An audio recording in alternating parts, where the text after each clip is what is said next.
Alors cette vidéo en réaction aux commentaires que j'ai pu lire sur une de mes précédentes vidéos dans laquelle je dénonçais des abus que j'avais pu constater moi-même dans le milieu chrétien, évangélique. Et ma vidéo faisait suite à un article qui était paru dans la presse locale. Voilà. Donc je vais vous lire quelques commentaires et les commenter. J'avais dit dans cette vidéo que je savais que cela ferait grincer des dents. Mes propos feraient grincer des dents. Notamment, là, je vois par exemple un message où il y en a un qui écrit « Nous ne sommes pas tous pacifiques chez les chrétiens, que Dieu me pardonne ce que je suis prêt à faire et que Dieu vous garde. » Là, clairement, ça sent la menace sous-jacente. L'auteur « Je t'attends, viens quand tu veux. Tu risques d'avoir des surprises. » Moi aussi, je peux demander à ce que Dieu me pardonne, ce que moi aussi je serais prêt à faire dans ce cas. Donc tout ça pour dire, je ne me laisse pas intimider par ce genre de menaces, premièrement. Donc les choses soient claires. Ce que je veux dire par là, c'est que je ne peux pas garantir que j'arriverai à obéir à ce commandement du Seigneur qui dit, si quelqu'un te frappe sur la joue droite, présente-lui la gauche. Je crois que on peut me reprocher beaucoup de choses, mais une de mes qualités, c'est d'être honnête, et donc je dois être honnête. Je ne suis pas certain de réussir à être capable de tendre l'autre joue. Renseigne-toi peut-être un peu aussi avant sur mon parcours de vie, avant de vouloir venir jouer au Tintano avec moi. Alors pour ceux qui s'en rappellent, dans la précédente vidéo, je disais, je l'ai dit, je le redis aujourd'hui, je crois clairement à la guérison divine. Si je dis que je suis chrétien, que je crois au Dieu Tout-Puissant, je crois qu'il peut guérir n'importe qui, n'importe quand. Voilà. Toutefois, ce que je disais, c'est que malheureusement, il y a beaucoup d'escrocs, de menteurs ou de gens séduits qui veulent se convaincre d'avoir vécu des tas de guérisons, mais quand on pose des questions tout à fait légitimes et qu'on veut en savoir plus, curieusement, il n'y a plus personne. Et là, à mon avis, il y a quand même un problème. Donc, il y a quelqu'un qui m'écrit, suite à ma vidéo, qui a voulu me convaincre, me raconter un témoignage. Il me dit, j'ai un ami de mon église qui a été guéri d'un cancer du pancréas à un stade avancé. Ok, je veux bien le croire. Son médecin lui a annoncé 3 mois. D'accord. Alors, ton ami s'appelle comment? D'accord. Le médecin qui lui a annoncé 3 mois, il s'appelle comment? D'accord. Donc le médecin lui a annoncé 3 mois d'espérance de vie, lui a même conseillé d'aller voir son notaire pour préparer sa succession. Donc ça veut dire qu'il était condamné. Avec sa femme, ils sont allés dans une église, d'accord? Laquelle? Parce que tu ne le dis pas. Des pentecôtistes, ok, se sont groupés autour de lui pour lui imposer les mains et prier, il était guéri. C'est authentique et vérifié, ok, mais moi j'ai aucune preuve de ces faits. C'est authentique et vérifié. Son médecin l'a déclaré guéri, guérison inexpliquée par la médecine. Ok, et son médecin il s'appelle comment? Moi je veux bien y croire, mais il faut arrêter de nous prendre pour des jambons. Et c'est ça en fait qui est énervant, quoi. D'un côté,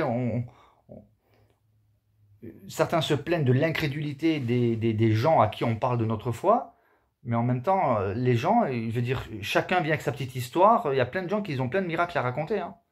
Il suffit de taper sur YouTube, il y a des histoires farfelues, incroyables, oui, il y en a plein. Mais dès qu'on creuse un peu et qu'on va voir des documents, qu'on va voir des preuves, parce qu'un chrétien, c'est pas un crétin, on n'est pas appelé à croire n'importe quoi, n'importe comment, là, il n'y a plus personne, et là, moi, je dis, il y a un problème. Donc, je continue, cet ami n'est pas le seul que je connais, alors il s'appelle comment cet ami, d'accord?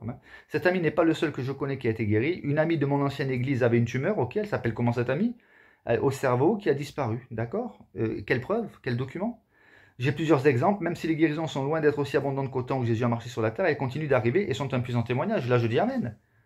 Mais bon sang, je veux dire, si tu as un cancer du pancréas, tu as forcément fait des analyses, des radios, il y a des documents médicaux, des documents de la sécurité sociale. Pourquoi ça pose tellement de problèmes de démontrer ces documents? De les montrer. Pourquoi ça pose tellement de problèmes? Et là, ça m'interroge. Alors, et tout de suite, je sens que ça gêne, ça crée même de l'agressivité chez certains qui tout de suite me disent « Oui, t'es un incrédule ». Non, je ne suis pas un incrédule. Je suis un chrétien qui est appelé à vérifier, à éprouver. La Bible nous dit à éprouver les esprits. Ça veut dire éprouver, de savoir ce qu'on vous raconte est vrai. C'est un droit, c'est même un devoir. Jésus, lorsqu'il accomplissait les guérisons, il disait dans certains cas, va te présenter au sacrificateur. Pourquoi? Pour que la guérison soit reconnue, vérifiée, authentifiée. C'est pas pour autant que les gens de l'entourage se mettaient à croire. Hein. C'est pas pour autant que les sacrificateurs de l'époque, les religieux, se mettaient à croire. Mais ça, c'est leur problème à eux. La démarche du chrétien, c'est de témoigner avec vérité. Et comme je l'avais dit dans la précédente vidéo, pour ceux qui disent qu'à l'époque de Jésus, il n'y avait pas besoin de documents, c'est normal, les personnes que Jésus guérissait étaient connues de tout le monde. Les paralytiques que Jésus a guéris étaient connus de tout le monde. L'aveugle de naissance qui faisait de la manche toute sa vie, il était connu de tout le monde. Lorsqu'il était guéri, il n'y avait pas besoin de documents, c'était flagrant. D'accord? Une autre personne m'écrit, il faut être équilibré dans l'aspect spirituel. Oui, je suis d'accord. Ne pas tomber dans des abus. Oui, d'ailleurs ce sont les abus que je dénonce. Jésus-Christ chassait les démons. Oui, alors je mets quand même une petite parenthèse. Hein. Jésus n'a jamais chassé de démons chez les chrétiens. Ça n'existe pas. Et même l'apôtre Paul, l'apôtre Pierre, chez les chrétiens primitifs, n'ont jamais chassé de démons ni chez les Corinthiens, ni chez les Galates, ni chez les Romains. Jamais chez aucun chrétien, ça n'existe pas. Même chez ceux chez qui il y avait de la magie, les Éphésiens, Pierre ou Paul, personne n'est allé leur dire il y a besoin qu'on vous délivre de l'emprise, etc. Non, ils ont brûlé leur livre de magie, c'était réglé. D'accord? Donc ça n'existe pas, donc attention avec ça. Donc la personne me dit Jésus-Christ chassait les démons, guérissait les malades, oui, et les malades qui étaient connus de tous. Il faut surtout demander le discernement des esprits. Bien déjà, avant de demander le discernement des esprits, on a aussi le bon sens, hein, d'accord? Le bon sens, tu me dis que tu es guéri, ok, document, médecin. Ok? Donc ça, c'est même pas, il n'y a rien de spirituel, il n'y a rien de miraculeux, bon sens, d'accord? Parce que la Bible parle aussi du bon sens. Donc il faut demander le discernement des esprits pour savoir si un acte ou une pratique vient de Dieu. Ben déjà, si tu as du bon sens et que tu étudies sérieusement les Écritures, tu as déjà beaucoup de discernement. Hein. Ça t'aide déjà à démasquer beaucoup d'escroqueries et de mensonges et de manipulations. Hein. Alors, Judas était un démon. Non, Judas n'était pas un démon. Judas, c'était un disciple qui a choisi un mauvais chemin et qui était une exception. Il était le fils de perdition. Judas est un cas vraiment très à part. Je pourrais faire une vidéo, une étude biblique sur ce thème. Voilà. Se donner au titre, c'est de la vanité. Oui, on est d'accord. Ne pas non plus négliger les 5 ministères. Oui, je ne néglige aucun ministère. Moi, les personnes qui ont un vrai don de prophétie, qui prophétisent, non, en règle générale, enfin non pas en règle générale, elles sont humbles, voilà. Et c'est pas elles qui se revendiquent comme étant des prophètes, etc. D'accord? Elles sont très discrètes. Donc voilà. Une autre personne me dit, vous mélangez tout, quel dommage. Ok, j'ai demandé, qu'est-ce que je mélange? Montrez-moi, qu'est-ce que j'ai mélangé? Où est-ce que je me suis trompé? En fait, si je fais ce genre de vidéo, c'est parce que je trouve qu'il n'y a pas assez de chrétiens qui s'élèvent pour dénoncer ces choses, quoi. On va attendre quoi? On attend quoi pour dénoncer ces choses qui pourrissent, qui gangrènent, c'est comme des cancers au sein de l'Église, quoi. C'est une catastrophe. Toutes ces hérésies, ces manipulations, ces abus de pouvoir, ces abus spirituels. Et voilà. L'argument qui revient souvent, bah, l'Église n'est pas parfaite, mais je ne suis pas parfait non plus, et c'est pas parce qu'on est imparfait qu'on doit se complaire dans nos imperfections et ne rien faire pour changer. C'est quoi ce discours?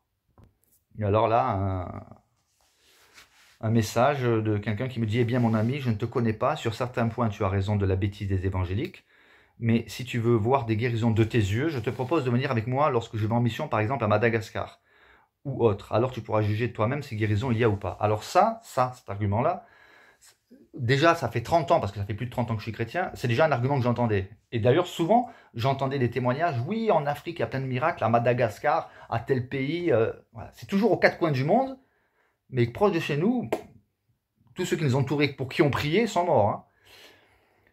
Hein. Dans l'entourage, voilà. Moi, j'ai vu de ces guérisons. Alors, il y en a même qui disent, oui, c'est parce qu'en France, on n'a pas la foi. Alors, je me permets quand même de raconter un petit témoignage, parce qu'il y en a certains qui peuvent penser que William, il est incrédule, il n'a pas la foi, etc. Donc, ça remonte à 30 ans de cela, et à ce moment-là, je baignais, justement, j'allais même dans des séminaires où on parlait tout le temps de guérison. En fait, c'était une époque, dans les années, moi je me suis converti en 92, donc dans les années 92, 93, 94, 95, c'était une époque, il y avait des séminaires partout, il y avait des hommes de Dieu puissants, entre guillemets, des grands noms, des apôtres, il y a un mec qui se faisait appeler des apôtres, hein. D'accord? Et il y avait des conférences partout avec des gens qui tombaient, des gens qui criaient, soi-disant ça chassait des démons à droite, à gauche, etc. Et il y avait des témoignages de guérison, en veux-tu, en voilà. Et moi, j'avais la tête remplie de toutes ces choses-là, de plein de miracles. Et j'entendais plein de gens qui racontaient, ouais, même des guérisons du sida, etc. Bref. Et un jour, j'entends dans une église que je fréquentais, on m'annonce qu'il y a un jeune homme qui est à l'hôpital, qui est chrétien et qui a le sida. Et moi, j'ai eu à cœur d'aller voir ce jeune homme. D'accord? Je vais voir ce jeune homme, je ne suis pas allé pour qu'il soit guéri ou quoi que ce soit, juste allé pour lui rendre visite. Il s'appelait Régis. Et j'en parle dans mon livre. J'en parle à Régis. Et je vais le voir régulièrement. Et au fur et à mesure que je vais le voir, etc., il y a une conviction qui s'installe dans mon cœur, comme quoi il va être guéri. Voilà. En fait, c'était mes pensées. Hein. Vous allez comprendre après pourquoi. Mais bref, moi j'étais sincère. Il y a une conviction qui s'installe dans mon cœur. Et puis sa famille, pareil. Il y a même des personnes chrétiennes, des amis à ce jeune homme qui avait prié, jeûné pendant une semaine. Ils avaient fait un jeûne et prière. Ils avaient reçu la conviction qu'il serait guéri. La maman avait aussi reçu la conviction qu'il serait guéri. Une nuit, il a failli mourir et sa mère, elle a dit, écoute Seigneur, si tu ne le prends pas cette nuit, c'est qu'il va être guéri. Donc il y a plein de choses qui sont mises en place comme ça, des versets bibliques sur lesquels on tombait par hasard, qui nous encourageaient tous. Voilà, on était tous dans cette ambiance de il va être guéri. Et moi, j'ai reçu une conviction tellement forte que j'étais persuadé, mais alors persuadé, j'avais pas un doute qu'il serait guéri. Et ce doute, qui n'est pas venu d'ailleurs, j'avais tellement pas de doute que regardez jusqu'où c'est allé. Hein. Jusqu'au jour où, un jour comme un autre, où je vais pour lui rendre visite. Et le jour où j'arrive, sa mère était là en pleurs et il était décédé. Moi, je ne me suis pas dit oh là là, ça y est. Non, non, non, non, non. Ah non. Dieu n'est point un homme pour mentir, ni fils d'un homme pour se repentir, nous dit les textes bibliques. Et j'avais plein de versets comme ça. Si tu crois, tu verras la gloire de Dieu. Voilà, plein de versets bibliques. Je m'étais fait toute une salade composée, un mélange de toutes les prédications que j'entendais sur les miracles de Jésus, la foi miraculeuse, proclamer, remporter la victoire, proclamer la guérison, voilà, bref. Donc elle me dit, il est décédé, je dis, il est où? Elle me dit, il est à la morgue. Bah, ni une ni deux, je suis allé à la morgue. Hein. Bah oui, Jésus, il a accompli des guérisons, mais aussi des résurrections. Et quand le Seigneur dit une chose, je me suis dit, bah, Seigneur, si tu ne l'as pas guéri, c'est que tu vas faire un miracle encore plus grand. Je suis donc allé à la morgue.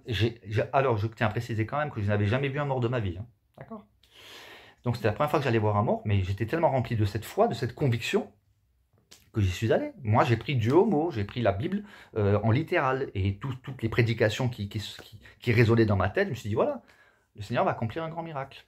Et donc, je le vois, et j'ai imposé les mains. J'ai senti son crâne froid. Je lui ai imposé les mains. Je me suis, pour que le Seigneur le ressuscite. Bon, bien évidemment, il ne s'est pas relevé. Alors, je me suis assis à côté. Je dis, le Seigneur, il veut peut-être que je persévère dans la prière.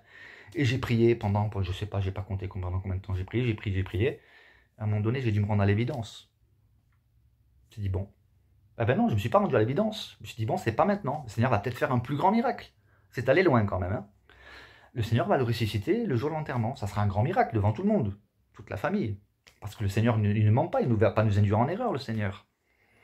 Tout ça pour montrer à quel point des fois on peut se monter des films et on peut être vraiment influencé et manipulé par certains aspects de la guérison qui sont présentés de telle manière à nous rendre un peu voilà, déséquilibrés. Parce que moi je crois à la guérison, mais je crois que nous devons faire preuve de beaucoup d'humilité devant le Seigneur. Le Seigneur aurait pu guérir, il ne l'a pas fait. Mais tout ça pour dire que s'il y en a qui pourraient me reprocher que je n'avais pas la foi, non. La foi, je veux dire, je sais ce que c'est la foi. Et j'avais la foi, et jusqu'au jour de l'enterrement, j'y croyais, jusqu'au dernier instant. C'est lorsque le cercueil a été mis en terre et qu'on a jeté une petite fleur par-dessus, qu'ils ont commencé à recouvrir, c'est là qu'a commencé un énorme travail de remise en question. Et là, je m'en suis voulu. Je dois dire que je me suis remis en question. Alors, j'ai pas fait un caprice, Seigneur, pourquoi tu l'as pas guéri? Non, pas du tout. Et je fais aucun reproche au Seigneur. Pour moi, l'erreur ne venait pas du Seigneur. Elle venait de tous ceux qui sont tellement en train de nous raconter qu'ils vivent tellement de miracles et de guérisons extraordinaires, dont d'ailleurs il n'y a jamais de documents, ou très très très rarement. Ben, finalement, moi j'étais jeune chrétien à l'époque. Hein. Moi j'y croyais, moi j'avais confiance d'ailleurs dans ces prédicateurs qui nous racontaient tellement de miracles et de choses extraordinaires, des membres qui repoussent, et des résurrections des morts, il y en avait plein, des guérisons du sida, plein. Alors c'était toujours à l'autre bout du monde, hein. Mais voilà, il y avait comme ça. Alors, il y avait aussi quelques témoignages à droite à gauche ici en France de guérison, mais toujours pareil, pas de documents, très peu. Alors, plein de guérisons aussi de tas de choses, mal au dos, mal au ventre, etc. Bon, ok. Mais voilà. Mais là, à ce moment-là, je me suis dit, ok, je fais quoi maintenant, quoi? Je m'en suis voulu, je me suis dit, mais Seigneur, j'ai demandé pardon aux parents parce que je leur ai fait croire, enfin, j'étais dans cette dynamique de leur dire, le Seigneur va le guérir. Alors, les parents ne m'ont pas voulu. Ils m'ont dit non, au contraire, c'était bien que tu crois, que ça nous a aidés, voilà, bon, bref. Mais moi, je m'en suis voulu, je me suis dit, mais c'est terrible. Eux, ils l'ont bien pris, mais d'autres parents pourraient plus mal le prendre. Je veux dire, moi, j'étais persuadé. Et je m'en suis voulu aussi d'avoir été tellement crédule. J'ai dit, Seigneur, où est le problème? Après, je me suis dit, oh là là, je dis, Seigneur, attention, je vais prendre du recul. Et c'est là que j'ai fait tout un travail d'études bibliques, de recherche personnelle, de remise en question. Donc voilà, tout ça, c'était... Et là, je résume. J'en parle plus en détail dans mon livre, mais tout ça, c'était juste pour montrer que oui, j'avais la foi. Et c'est pas par manque de foi que le Seigneur n'a pas guéri. Des fois, on peut apprendre beaucoup plus de choses par ce genre d'événements qui sont... Oui, c'est une déception, parce que j'y croyais tellement, j'étais pas le seul d'ailleurs. Mais voilà, donc je tenais vraiment à préciser ces choses-là. Donc là, pour en revenir, il me raconte que oui, viens à Madagascar, tu pourras juger par toi-même si guérison il y a ou pas. Mais si tu es à Madagascar, ils n'ont pas non plus de médecin, il n'y a pas de nom de médecin, il n'y a pas de document là-bas, on est retourné au Moyen-Âge, c'est primitif, à Madagascar. Donc des guérisons, d'abord tu dis pas quelle guérison il y a. Bref. Moi je lui ai proposé, plutôt que d'aller là-bas à Madagascar, bien, de me montrer les miracles, s'il fait tellement de miracles, de venir en France, quoi. Comme je l'ai déjà dit dans ma précédente vidéo, je travaille en EHPAD avec des personnes qui sont atteintes de la maladie d'Alzheimer, pour lequel, d'ailleurs, curieusement, le Seigneur, semblerait-il, ne fait aucune guérison de cette maladie. Parce que c'est une maladie là, dont on ne guérit pas, d'accord? Voilà. Là, si quelqu'un qui vous montre des certificats médicaux comme quoi la personne, elle avait vraiment cette pathologie-là, et qu'elle guérit, non, on ne guérit pas cette pathologie, d'accord? Donc, moi, je lui ai demandé, je lui ai dit, viens les faire en France, et il me répond... donc, il me répond, nous avons connu plusieurs guérisons en France, dans divers endroits. Ok? Si tu as vécu plusieurs guérisons en France, dis-moi lesquelles.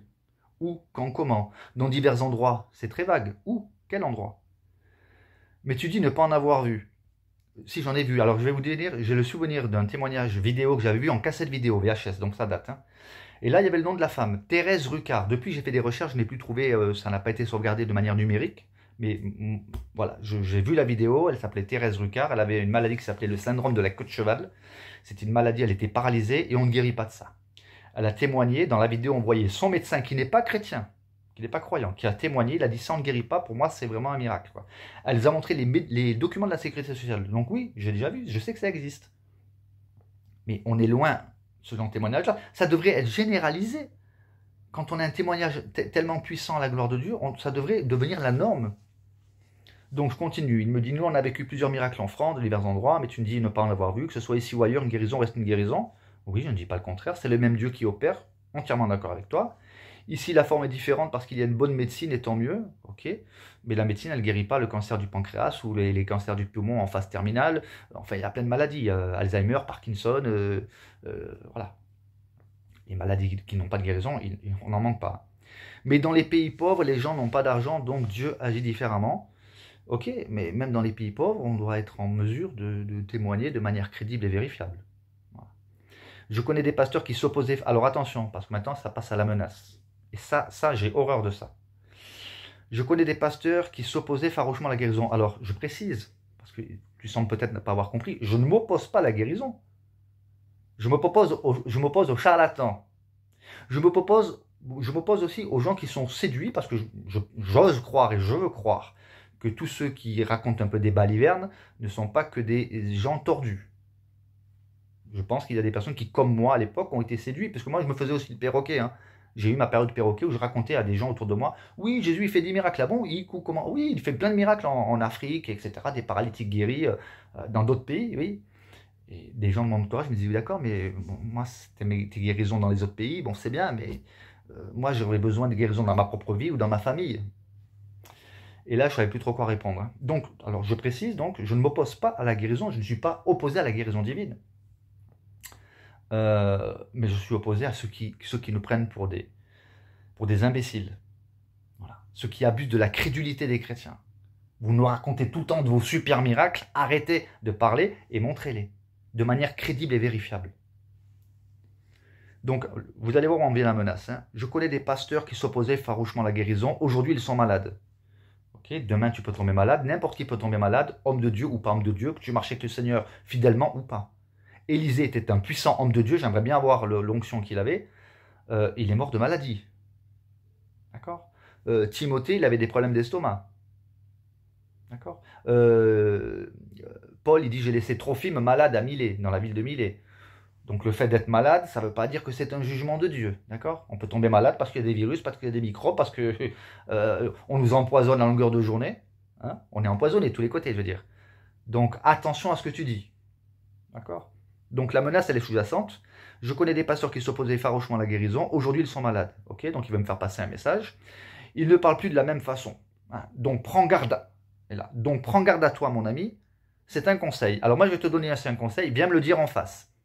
Tu risques de découvrir une imposition des mains que tu n'as peut-être jamais expérimentée. Bon, j'ironise, je ne pense pas que j'irai jusque-là, mais ne prends pas non plus trop le risque. Viens me dire en face ce que tu dis là, par écrit, on en reparlera. Ça, je trouve que c'est pas correct. Donc, il ne parle plus de la même façon, donc prends garde à toi, mon ami, c'est un conseil. Des abus, il y en a eu depuis les actes des apôtres, il y en aura encore, ok? Et on doit se taire, on doit accepter, on doit rien dire. Toutes les victimes qui, aujourd'hui, sont traumatisées, d'accord? Elles prennent des anxiolytiques, des cachets, parce qu'elles sont traumatisées. Par ces gens qui ont joué, par ces personnes qui ont joué avec leur âme en leur promettant des guérisons, en essayant de leur chasser des démons, en leur faisant croire des balivernes, en les troublant, elles ont été troublées spirituellement. Qui s'en soucie aujourd'hui? Après, c'est facile de dire, oui, il a quitté l'église. Ouais, il était instable, il était si... Ok, non, il a quitté l'église parce que tu l'as blessé, parce qu'il a été blessé au milieu des chrétiens. Alors je dis pas que tous ceux qui quittent l'église, c'est parce qu'ils ont été blessés. Mais néanmoins, on n'en parle pas de ceux qui ont été blessés. Les brebis qui ont été blessés. Et dont les blessures ne sont toujours pas cicatrisées. Donc ce genre de discours-là, ça m'insupporte. Donc il me dit, voilà, des abus, il y en aura encore, malheureusement, oui. C'est comme ça. Donc si tu veux voir des guérisons, je te ferai signe lorsque ce sera l'heure, en France. Ah d'accord, ok, c'est une question de... Voilà. Et tu viendras voir de toi-même. Je n'ai pas peur de prendre des risques. Et si tu veux voir plus, parce que le besoin est plus grand, viens avec moi en mission et tu verras. Non. Non. J'ai pas besoin de venir avec toi. Vous savez, le problème qu'il y a aussi, c'est qu'on a vu. À un moment donné, il y avait plein de vidéos qui circulaient. Écoutez bien, où il y avait des guérisons qui n'étaient pas des guérisons. Il y avait, c'est triste à dire, mais des personnes qui étaient complices. Des faux paralysés qui venaient en fauteuil, c'était pas des gens qui étaient vraiment paralysés. Et l'autre, il venait imposer les mains et tout le monde croyait que... On a eu le cas avec des paralysés, avec des soi-disant personnes aveugles, des personnes qui étaient soi-disant sourdes, et tout le monde croyait. Mais c'est des scandales qui ont éclaté. Il y a aussi des gens, moi je me rappelle une convention à Laval, convention de guérison à Laval. Il y avait une jeune femme qui était à côté de moi, en fauteuil roulant. Et il y a quelqu'un enfin ils ont été plusieurs à vouloir prier pour elle qu'elle soit guérie. Et ce jour-là, il y en a qui ont dit, oui, je proclame la guérison. Je l'ai vu de mes yeux, là je vous parle de quelque chose que j'ai vu. Hein. Proclame la guérison. Et cette personne, elle a été soutenue par des personnes qui l'ont pris par chaque bras. Ils lui ont fait faire quelques pas. Et moi, j'étais incrédule, pas de ça. Hein. Ce que j'étais incrédule, c'est de voir ce qui s'est passé ensuite.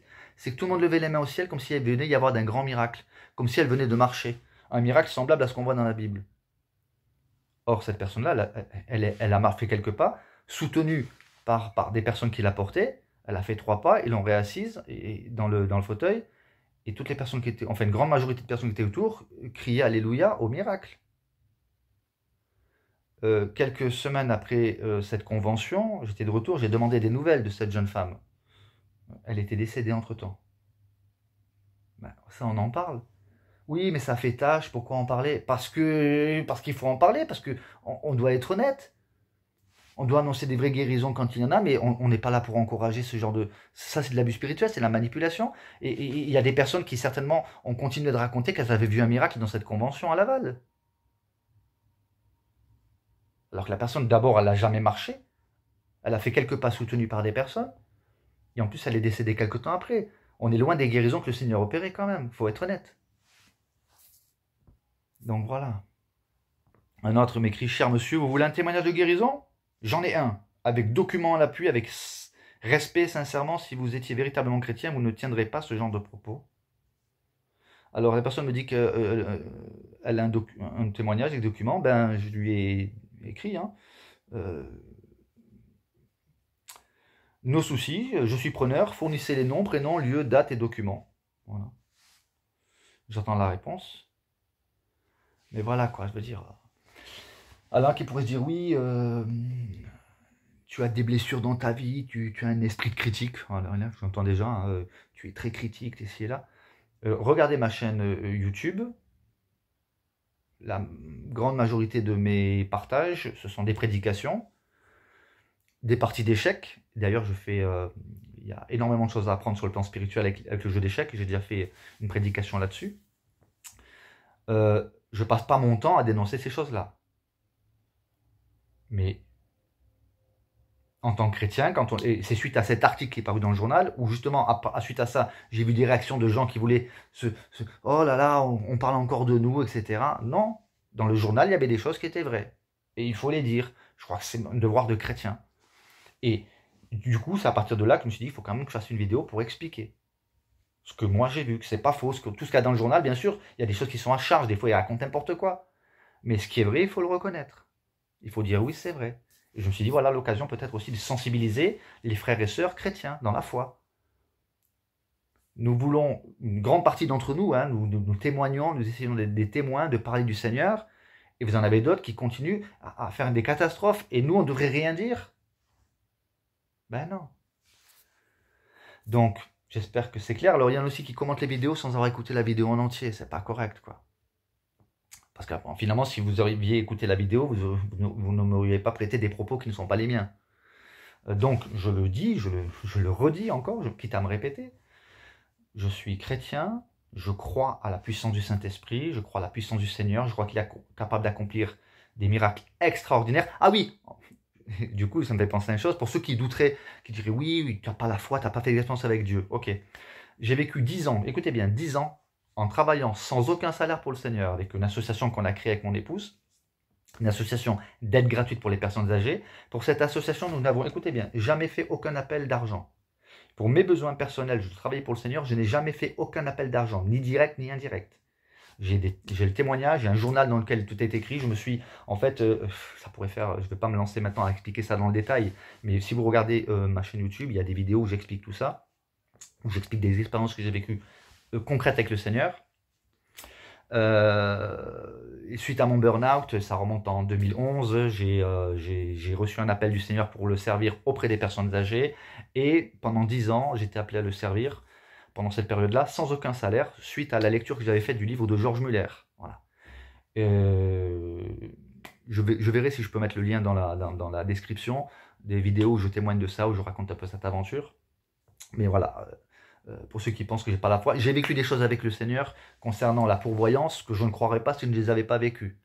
Quand il ne te reste plus rien à la moitié du mois, que tu n'as plus aucun argent, et que tu n'en parles à personne, et que tu notes dans un cahier de prière, tel jour, telle heure, Seigneur, il me reste 20 € sur le compte, et que dans la même journée, tu reçois de l'argent, un chèque, ou quelque chose dans ta boîte aux lettres, ou quelqu'un qui a à cœur de venir donner de l'argent, quand tu vis ça de cette manière pendant 10 ans, je pense pouvoir dire que, humblement, on ne peut pas me reprocher de ne pas avoir la foi. La foi en la guérison divine, je l'ai aussi, mais pour des raisons qui appartiennent au Seigneur, il ne fait pas autant de guérison qu'il en faisait à l'époque où Jésus était parmi nous. Ça, c'est un fait, c'est factuel. Je crois donc que le Seigneur peut guérir qui il veut, quand il veut, de n'importe quelle maladie, mais je crois aussi que le Seigneur n'est pas un distributeur de miracles et il n'est pas à notre service. Le Seigneur adresse des appels précis, il choisit des hommes et des femmes ordinaires, et s'il y a bien quelqu'un qui est ordinaire, je suis ordinaire, j'ai aucun don particulier je veux dire, oui, j'ai des capacités, etc. Je veux dire, il ne faut pas non plus faire le faux humble, voilà. Mais je veux dire par là, je suis pas, le Seigneur, il me connaît, je veux dire, voilà. Il sait qui je suis loin d'être parfait. Mais je sais une chose, j'aime le Seigneur, j'aime sa parole, j'aime ce qui est authentique et vrai, et je suis à son service. C'est pas lui qui est à mon service. Il adresse un appel, quand Dieu, il adresse un appel, il pourvoit. Quand Dieu veut guérir quelqu'un, il le guérit. Si Dieu ne le guérit pas, il ne le guérit pas. De toute façon, souvent nous avons peur on pense à la mort, on a peur de la mort et on se dit oui, bouf. Mais en fait, si le Seigneur nous faisait une vidéo promotionnelle de ce qui nous attend auprès de lui, ben, ça serait peut-être même dangereux. On serait capable de prendre des risques inutiles pour mourir plus vite, pour aller auprès de lui. Voilà. L'apôtre Paul disait, Christ est ma vie et mourir est un gain pour moi. Voilà. Être avec Christ, c'est de beaucoup le meilleur. Voilà. Donc oui, il se peut très bien que demain, après-demain, je ne sais pas, je peux mourir ce soir, demain, je peux attraper une maladie, ça ne prouve rien. De toute façon, j'appartiens au Seigneur. Il fait ce qu'il veut, comme il veut, quand il veut. Il peut guérir ou ne pas guérir. Et tu peux avoir toute la foi du monde entier. La foi n'est pas une monnaie d'échange avec laquelle tu peux forcer Dieu à agir. Je crois qu'on est toujours gagnant quand on est vrai, authentique. Voilà. Moi, voilà, dans cette vidéo, je me suis montré tel que je suis. Ça veut dire celui qui m'a menacé là, celui qui me menace, etc. Je serais honnêtement capable de lui imposer les mains, mais pas de la manière biblique, d'accord? De la mauvaise manière. C'est quelque chose qui pourrait arriver. Ça, c'est mon côté, voilà, ancien délinquant, le côté, voilà, il y a certainement besoin encore de progresser là-dessus, mais c'est quelque chose que je ne supporte pas. Donc, je serais effectivement capable, celui qui dit qu'il veut faire, qui menace, là, etc., voilà, réfléchis à deux fois quand même. Voilà. Pour moi, c'est être honnête. Ça sert à rien de se faire passer pour quelqu'un qu'on n'est pas. Voilà. J'ai encore besoin de progresser dans la foi chrétienne, j'ai encore besoin de progresser dans le caractère, dans la vie, etc. Mais s'il y a une chose que je ne supporte pas, c'est les injustices. Et certainement pas les menaces. Voilà, si je devais me définir au niveau des personnages, je suis plus du côté de Pierre, sur le plan du caractère, qui avait sorti l'épée pour défendre Jésus et couper l'oreille de Malchus, plutôt que du côté de Étienne qui se laisse jeter les pierres en priant Seigneur, pardonne-leur. Voilà, je suis plutôt côté Pierre encore, donc certainement besoin encore d'être façonné. Ça, j'en conviens. Puis de toute façon, le Seigneur, il sait qui on est, chacun d'entre nous. Même ceux chez qui vous les trouvez tellement parfaits, tellement avec des personnages tellement lissés, etc. Le Seigneur, il sait qui c'est. Il y a deux personnes qui savent très bien qui nous sommes. Il y a le Seigneur, bien évidemment, mais il y a aussi notre conjoint, notre épouse. Voilà. Et pour les femmes, c'est votre mari qui vous connaît.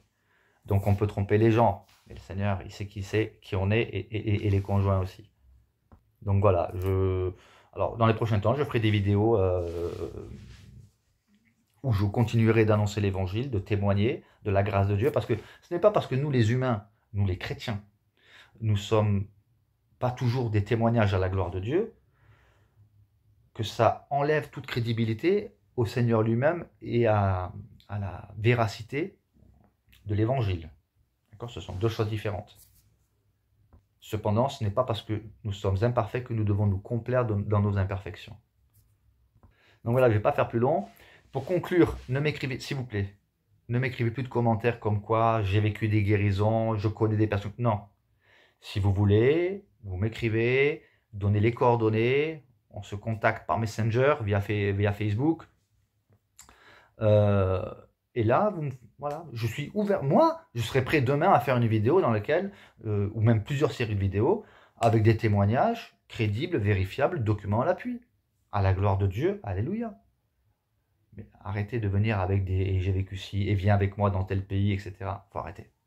D'accord ?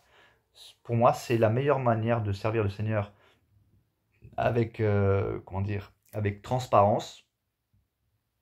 Ben, c'est d'avoir des témoignages clairs, limpides, transparents, vérifiables, documentés.